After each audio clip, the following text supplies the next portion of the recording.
Vamos lá, vamos para o nosso quadro Saúde Agora, oferecimento Unimed. Vamos falar sobre o Janeiro Branco. Janeiro Branco, alusivo ao seu bem-estar mental, as doenças que acometem, né, a nossa mente. Nós conversamos com a Ana, psicóloga da Unimed Piracicaba. Foi um papo muito legal, falando de bem-estar, como é que eu conduzo o bem-estar para mim e para os meus amigos e meus familiares. Como que eu percebo que alguma pessoa não está muito bem? O que eu posso fazer?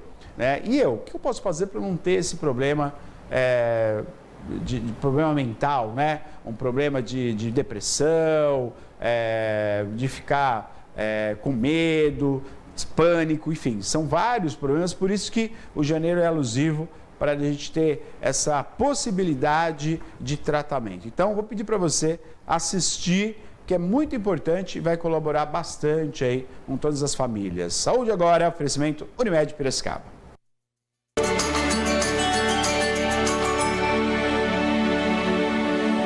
E hoje recebendo aqui no estúdio, ao vivo, a Ana Luísa Seglio, psicóloga da Unimed Piracicaba. Ana Luísa, seja bem-vinda, muito boa noite. Boa noite, é um prazer estar aqui falando de saúde mental, né, que é um tema tão importante, principalmente nos dias atuais. É verdade. E você que está em casa pode participar conosco. Se tem alguma dúvida, alguma pergunta, o nosso WhatsApp é o 991411048. Bom, a gente vai falar, claro, né, alusivo ao janeiro, mês de conscientização à saúde mental, o Janeiro Branco, né? Ana Luísa, a gente hoje está tendo, eu não sei se é mais acesso, claro que a Unimed tem todo um plano que se pensa nisso, né, em atender e auxiliar e prevenir, né, acho que é o principal, né, as doenças psíquicas, as doenças da mente, né, mas a gente está tendo uma expansão maior sobre isso, né. Eu queria que você falasse um pouquinho, até pela sua experiência, é algo recente ou isso já vem acontecendo? O que eu percebo que a gente está se falando mais, está procurando mais esse bem-estar, né, à medida que o problema vai aparecendo, mas isso não era comum, né, há 20, 30 anos atrás. Perfeito, essa é uma pergunta muito interessante, né? Então, na verdade, os transtornos mentais, a depressão, a ansiedade, elas existem aí desde muito tempo. E como você bem falou, Neto, hoje a gente tem mais acesso à informação e passa a não ser mais algo, psicólogo é só coisa de louco, né? Eu tenho depressão, então eu não posso falar sobre isso. Ainda existe muito tabu, mas as pessoas estão cada vez mais conscientes da importância da saúde mental, principalmente depois da pandemia, onde a gente teve que conviver com muita incerteza financeira, o isolamento social, né? E a gente não pode deixar de citar também que a tecnologia ela vem para ajudar, a internet, mas de certa forma a gente sofre super estímulos o tempo todo. Nós somos super estimulados, né? Então lidar com tudo isso é um desafio. Ana, aproveitando que você está falando desse estímulo, né, que a gente tem tudo muito prático, muito rápido, tudo à mão, né? Isso acaba gerando um problema sério, né? Por exemplo, hoje você encontra crianças com imediatismo, né? Elas ficam muito mal quando não é para já, para o agora. Eu sempre fui ansioso, sempre fui uma criança ansiosa, né? Mas minha mãe me colocava em alguns lugares, né? Tem a sua época, vai ter um momento de você conseguir o que você quer, né? E ela me controlava de certa forma. O que eu vejo hoje, ao mesmo tempo que eu vejo crianças mais ansiosas, mas eu vejo pais também não sabendo lidar com esse período dessa criança, que faz parte, né? Mas o pai e a mãe não conseguem lidar. Isso é um mal atual, quer dizer, a criação, o jeito de se lidar, a gente foi diluindo com o tempo, então a gente está desaprendendo um pouquinho como lidar com os filhos. Você acha que é mais ou menos isso? Legal, sim. Tem muito sentido o que você está trazendo, né? E principalmente a gente está lidando com gerações que estão vindo, que são muito mais antenadas aí ao celular, redes sociais, né? Então, até a correria do dia a dia, muitos pais às vezes também chegam na clínica falando sobre essa dificuldade de lidar com os filhos, porque trabalham o dia todo. E aí chega em casa, não quer falar um não, porque quer, esse momento que eu tô com meu filho, eu quero que ele fique feliz, né? Então, é claro que os cuidadores e os pais, eles não fazem por mal, mas é uma forma, às vezes, de evitar as frustrações que são importantes. Então, na internet, no videogame, se a criança erra, ela reseta e joga de novo. Exato. Né? E na nossa vida não é assim que funciona. Nós precisamos... passa, né? Como criança está fazendo agora. Desculpa interromper, mas... vou passando o dedinho assim e vou mudando a tela. Perfeitamente. Então, precisa ter um equilíbrio, né? Entre a questão das redes sociais, né? E de limites. Os limites são muito importantes, né? Quando os pais são muito permissivos, isso gera aí males aí para a vida da criança. Como que a psicologia e os profissionais, os psicólogos, psicólogas, eles conseguem trabalhar essa... Eu queria até interessante a gente falar para o público que está em casa, como que é feito o trabalho junto com o dia a dia dos adultos, por exemplo, né? São muita coisa que nos pega hoje, né? São muitas coisas que nos pega hoje, relação de trabalho, relação familiar, enfim, do condomínio. Olha, são várias trincheiras que a gente é obrigado a ficar pulando, né? Como que a psicologia pode nos auxiliar, né? E veja bem, nós estamos falando de um problema em si, de ordem... ela tem uma doença. Não estamos falando sobre isso, estamos falando da nossa sociedade doente. Como é que pode auxiliar? Perfeito. Quando a gente fala de saúde mental, né? Saúde mental é uma condição de bem-estar em que o indivíduo consegue lidar com vários âmbitos da sua vida e consegue lidar com o estresse diário, que é aquele estresse, né, que a gente passa ao longo do dia. Isso é saúde mental, né? Então, é claro que isso é muito importante para que a gente tenha consciência e procure ajuda. Não só quando eu estou com uma doença ou depressão, como você bem disse, né?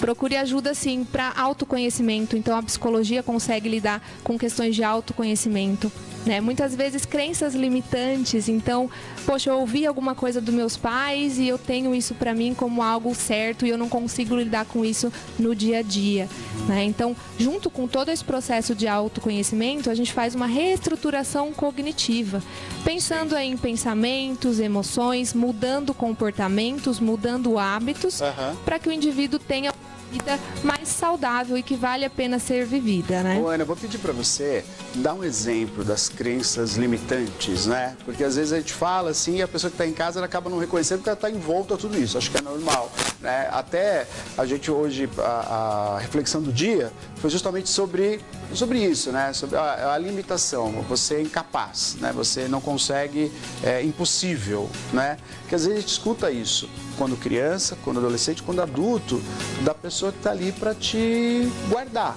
São os próprios pais. Mas eu queria que você falasse, por exemplo, um exemplo, até para a gente ter essa formatação mais nítida. Vai ter, isso é uma crença limitante? Que você desse um exemplo. Legal. Então, às vezes a pessoa, por exemplo, está no trabalho, né, e tem dificuldade ali de ascensão de cargo. Vamos supor que é um desejo da pessoa ter um cargo acima, enfim, né, se desenvolver. Mas ela não consegue. E quando a gente vai investigar, ela traz coisas, ou ele, né, enfim, como, por exemplo, eu não sou capaz, eu sou burro. Isso não é nitidamente claro, né, para a pessoa, é até de uma maneira inconsciente. Sim. Mas ela se coloca no lugar realmente do incapaz. Exato. E age como sendo. Por quê? Porque ela, de certa forma, internalizou isso. Então, os seus pensamentos, né, eles moldam comportamentos. Então, ao longo da vida, essa pessoa lidou com essa crença e foi se comportando de uma forma a reforçar essa crença. Então, por exemplo... a pessoa que protege, de repente, os pais ou o familiar, né, que são mais próximos, embutiu isso na pessoa quando era criança. Falou, olha, você é incapaz, ai, que burro, não faça isso. Quer dizer, uma simples frase pode levar a pessoa realmente a ter uma aceitação, eu sou incapaz mesmo, inconscientemente. Às vezes não dessa forma tão direta. Tá. Por exemplo, né, uma criança chega com um desenho que fez na escola, chega para a mãe, para o pai e mostra, olha o meu desenho. E os pais naquele momento estão ocupados e não conseguem ver o desenho naquele momento, né? Volta com o elogio. E aí fala assim, olha, eu não consigo ver agora, posso ver depois? Aí esse mesmo indivíduo chega na escola e faz a mesma coisa e a professora fala, olha, eu não consigo ver esse desenho agora, posso ver depois? Olha só.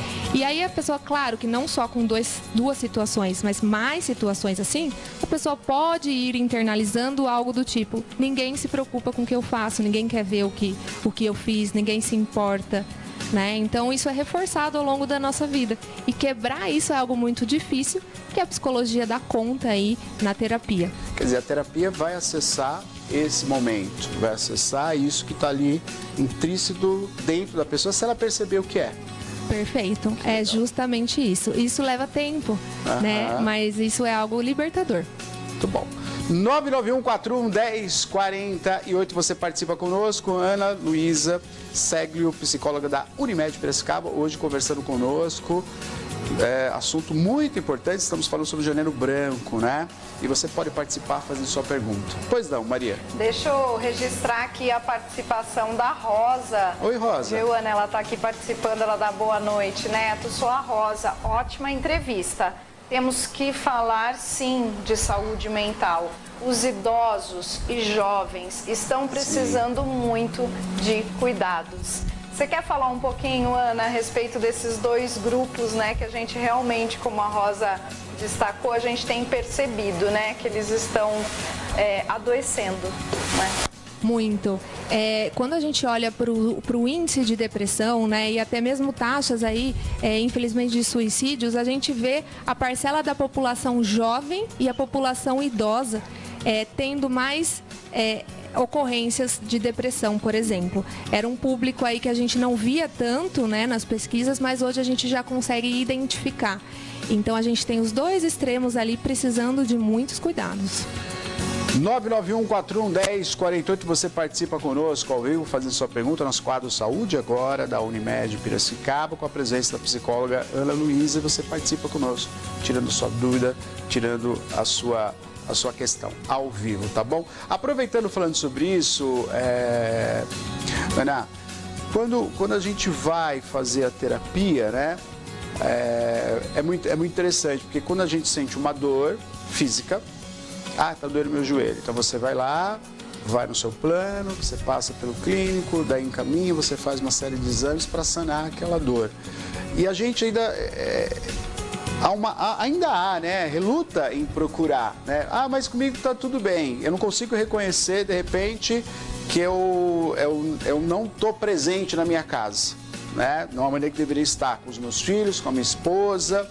Eu sempre coloco, tenho essa correria, o dia a dia, então não consigo dar presente de uma maneira essencial para essa família, né? E aí eu vou relutando. Eu sei que tem um problema, mas eu não quero aprofundar esse problema, né? Quando eu procuro o auxílio, a coisa já está bem evoluída, né? Quando que eu tenho que procurar? Isso que eu queria que você ajudasse a todos nós. Qual o momento que eu tenho que procurar? Há um momento específico? Ou, por exemplo, nossa, eu estou bacana, estou legal, mas eu quero fazer uma terapia para um autoconhecimento. Eu queria que você explicasse isso da doença em si, de um problema grave, de comportamento, enfim, ou um autoconhecimento. Esses dois momentos para procurar o psicólogo ou a psicóloga. Existem as duas situações, né? Então, a pessoa que procura um autoconhecimento, realmente buscar a terapia é a melhor opção. Mas existe também a questão de perceber quando o comportamento muda. Então, por exemplo, eu gostava de fazer coisas, né? De sair com os amigos, de treinar. Eu gostava de fazer isso. E hoje eu não consigo mais. Hoje eu não estou mais conseguindo fazer isso. Então, essas mudanças abruptas de comportamento e de humor, né? Então, poxa, eu sempre fui uma pessoa alegre e hoje eu tô me sentindo mais triste. Não é assim um dia ou outro, né? Mas se perceber que faz 2 semanas consecutivas que a pessoa se sente de uma maneira diferente do que sentia antes, é um sinal de alerta para procurar ajuda terapêutica. Quem está perto também tem esse termômetro, né? Talvez até mais do que a pessoa, né? Tem.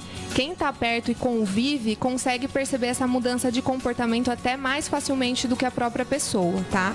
Então, nossa, ele está diferente. Parece que ele perdeu o interesse pelas coisas que ele gostava. Parece que a pessoa está mais quieto. Mais isolado. Né? E os sintomas físicos, eles aparecem também, tá? Então, existem várias doenças psicossomáticas que são causadas aí por questões emocionais. Você sabe que tem eu dou aula, né? Também, e eu sinto realmente essa mudança no âmbito, na situação de uma sala de aula, eu percebo, né, algumas mudanças. Pessoas que não chegam muito bem, às vezes é um dia que não está muito legal, né? Mas isso me levantou uma questão, assim, que eu acho que onde que se reúne pessoas, né, para se fazer algo, trabalhar algo, aprender algo, deveria ter o acompanhamento de uma psicóloga, de um psicólogo, porque são vários fatores ali, você está agrupando pessoas, né? E aí sempre surgem algumas dificuldades e a gente é obrigado a lidar com isso sem realmente, sem amparado por um especialista, por uma especialista, né? Não seria interessante, né? Eu queria que você explanasse um pouquinho essa situação. Ter uma profissional da saúde mental junto, né, num aglomerado, isso faz muito bem para todos, né? Muito, muito bem. Inclusive, a gente deveria aprender até educação emocional nas escolas. Exatamente. Né? Exatamente. Porque falar sobre problemas e tudo mais, a gente sabe falar, mas falar sobre emoções às vezes é muito difícil. Então, são coisas que a gente ouve quando criança. Por exemplo, homem não chora. Seja forte e corajosa, você tem que dar conta de tudo. E é aí que a gente vai internalizando uma série de coisas e chega num ambiente de convívio social ou até mesmo na clínica e a gente pergunta, o que você está sentindo hoje? E as pessoas às vezes falam, eu não sei.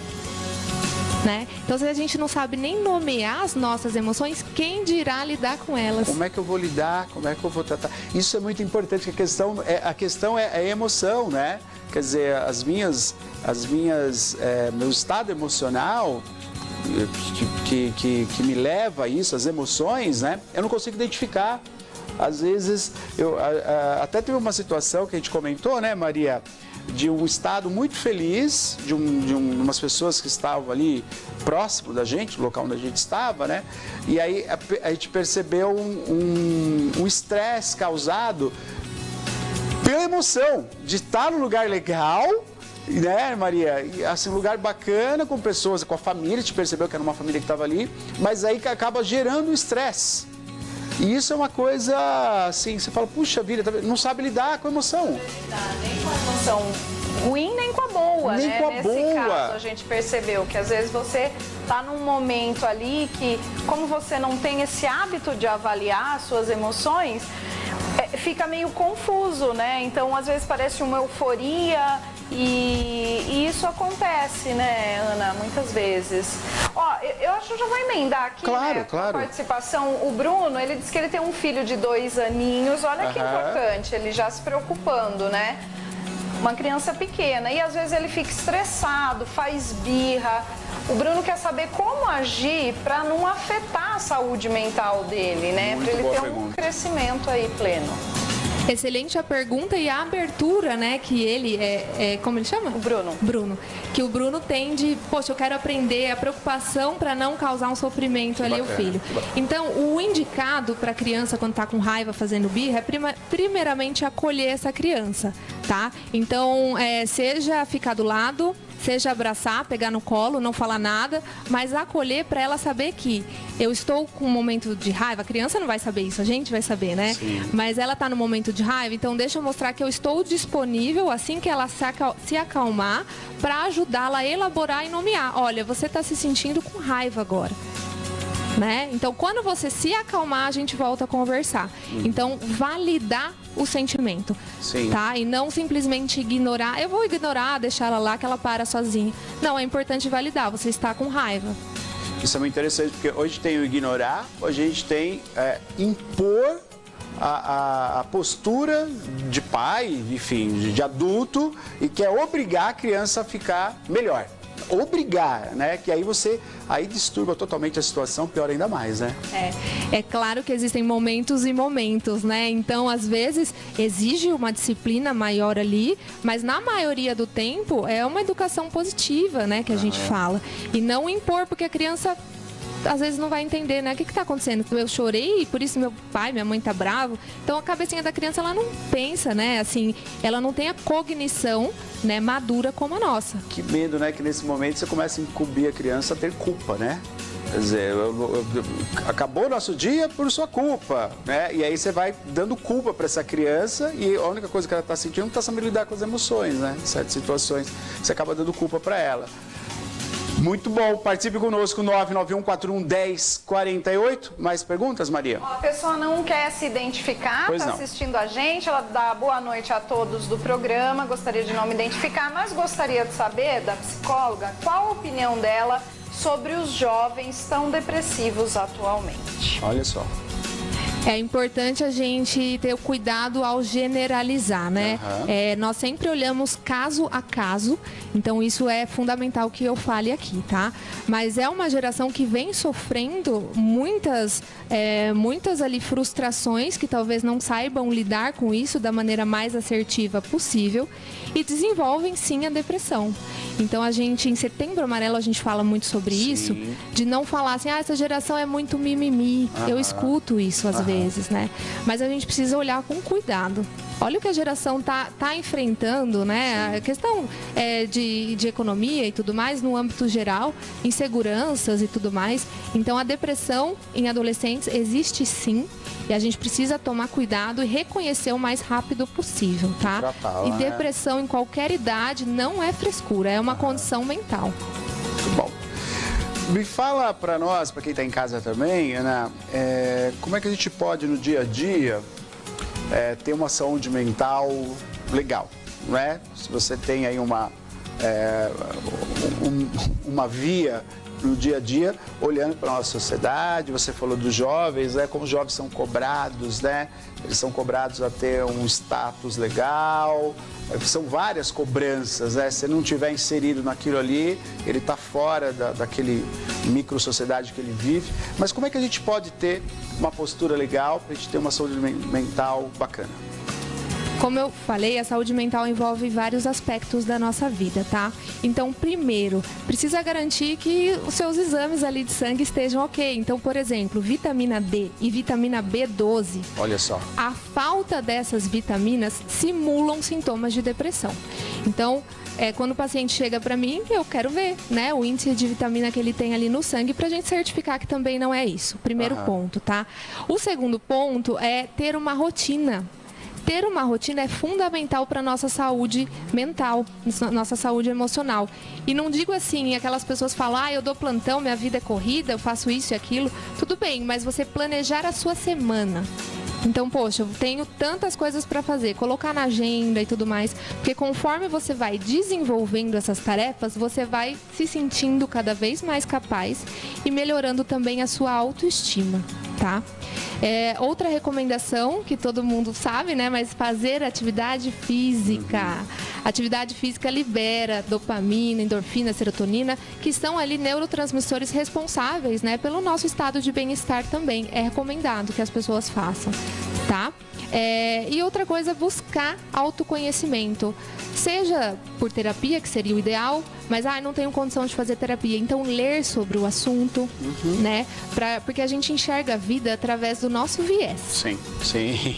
Né? E é importante a gente ler e saber sobre autoconhecimento, questões que a gente pode se perguntar e analisar, para que a gente abra aí um pouquinho a mente e olhe de uma outra forma para as ocorrências da vida. Muito bom. Muito bom. Inclusive, Ana, já emendando, né, a Unimed vai promover agora um workshop, né, dia 25, justamente sobre o Janeiro Branco, saúde mental. Queria que você aproveitasse também a oportunidade para falar sobre esse evento, para que público é direcionado, como é que faz para participar. É isso mesmo, né? Então, todo mundo que está assistindo, se interessou pelo assunto, esse workshop ele é aberto ao público, vai ocorrer no dia 25 de janeiro.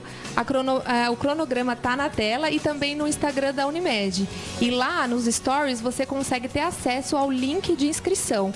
Então, todo mundo aí que tiver interesse pode se inscrever e pode participar, tá? Esse evento presencial, né, Ana, lá no auditório? Isso, presencial no auditório da Unimed, né? Então, se você se interessou, é importante, aberto para todos, gratuito, exatamente. Mas precisa se inscrever. Precisa, não adianta chegar lá, vai ter que ter o nominho na inscrição, até por conta físico, das vagas. Né? Exatamente. Já é uma oportunidade para você começar esse autoconhecimento, né? Ouvir um pouquinho os especialistas falando sobre o assunto, né? Isso é muito importante. Ana, muito obrigado pela sua presença, viu? Eu que agradeço a atenção, obrigada e obrigada a você de casa que está assistindo também. Isso aí. E procure a Unimed, você que é beneficiário da Unimed, procure a Unimed, é uma equipe muito legal. Você vai passar ali, né, a ter essa prática do autoconhecimento. Muda e muda sempre para o melhor, né? Tem que ser feito isso. Em janeiro, não por acaso, primeiro mês, mente sã, né? Para a gente poder passar o ano bacana, né? É o mês de conscientização da saúde mental, mas a gente tem que cuidar dela todo dia. É isso aí. Obrigado, Ana. Unimed, nosso quadro Saúde Agora.